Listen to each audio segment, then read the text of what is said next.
மணியக்கா அச்சு பணிக்கிறக்கு வந்துட்டீங்களா? காலையில நேரத்தில் வந்துட்டீங்களா இருக்கு? எத்தனை வருஷமா அச்சு பணிச்சிட்டு இருக்கிறீங்க? 22 வருஷமா ஆஸ்பத்திரி. சரி சரிங்க. 22 வருஷமா பணிச்சிட்டு இருக்கிறீங்க. தயார் பண்ணிட்டு அதே தான். சரிங்க சரிங்க. எத்தனை மணி நேரம் ஆகுங்க அவர் அச்சு பணிக்கிறதுக்கு? 6 மணி நேரம் ஆகுது. இப்போ வந்து ஒரு 6 மணி நேரம் ஆகுது. சரிங்க. உட்காந்தா ஒரு இது ஃபுல்லா முடிச்சுட்டு தான் எந்திரிப்பீங்க. ஆமா, சாப்பாடு பாதி முடிச்சுட்டு தான் எந்திரிப்போம். இது ஒன்றுக்கு அப்புறம் வந்து பாதி முடிச்சுட்டு அப்புறம் எந்திரிப்போம். இந்த ஒர்க் வந்து உங்களுக்கு ஈஸியா இருக்குதா? அந்த ஈஸிதாங்க. ஈஸியா தான் இருக்கு. ஈஸிதானே. இந்த நாட்டிங் வந்துங்க இந்த தறியில ஏற்கனவே இந்த நூலையும் இப்ப புதுசா போட்ட நூலையும் ஜாயின் பண்ற வேலை நமக்கு ஆமாங்க ஆமாங்க.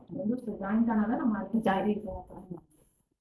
ஜாயிண்ட் ஆனாதான் நீங்க அடுத்தது தயார் பண்ண ஒரு முடியும். சாரி நம்ம நெய்யறோம்னா வெறும் நெசவு மட்டும் இல்ல, அதுக்கு முன்னாடி நிறைய ப்ரிப்பரேஷன் ஒர்க் எல்லாம் நடக்கும். அதுல வந்து முக்கியமான வேலை இவங்க வந்து கரெக்டா செஞ்சாதான் சாரி வந்து டிஃபரன்ஸ் இல்லாம நல்லா அழகா நெசவு பண்ண முடியும்.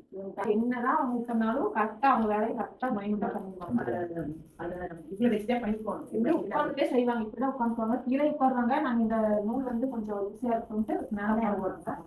அவங்களுக்கு அந்த வேலை பாத்தீங்கன்னா வீவிங் பண்ணா ஒரு சாரிக்கு ஒரு கூலி அப்படிங்கிற மாதிரி இவங்களுக்கும் ஒரு வாரம் ஃபுல்லா அவங்க இந்த வாங்கிங் போட்டு கொடுத்தாங்கன்னா அவங்களுக்கு வந்து இப்போ சாரி நீங்க வாங்குற சாரி வந்து ஒரு சாரிக்கு உண்டான ப்ரைஸ் தான் நீங்க கொடுக்குறீங்க. ஆனா அதுக்கு முன்னாடி நிறைய பேர்த்தோட உழைப்பு இருக்குங்க. ஒரு சாரி நீங்க வாங்குறீங்கன்னா நெய்யறவங்க மட்டும் இல்லை, அதுக்கு முன்னாடி வந்து வாஷ் பண்றவங்க, டை பண்றவங்க, வார்ப்பு சுத்தி தரவங்க, இந்த மாதிரி நாட்டிங் போடுறவங்க எல்லாருக்குமே இதுல வேலை வாங்கி கிடைக்குது. ஒருத்தருக்கு மட்டும் இல்ல, பல பேருக்கு வேலை வாங்கி கிடைக்குது. நீங்க கைத்தறி எடுக்கிறீங்கன்னா உங்க சாரிக்கு பின்னாடி இத்தனை பேரோட உழைப்பு இருக்குங்க. நம்ம கலெக்ஷன்ஸ் ரெகுலரா பண்றதுக்கு மறக்காம சேனல் சப்ஸ்கிரைப் பண்ணிட்டு ஃபேஸ்புக் இன்ஸ்டாகிராம் பண்ணிக்கங்க. கைத்தறி நெய்யறவங்களுக்கு சப்போர்ட் பண்ணுங்க. தேங்க்ஸ் ஃபார் வாட்சிங். Keep supporting. நானும் விரும்புறேன்.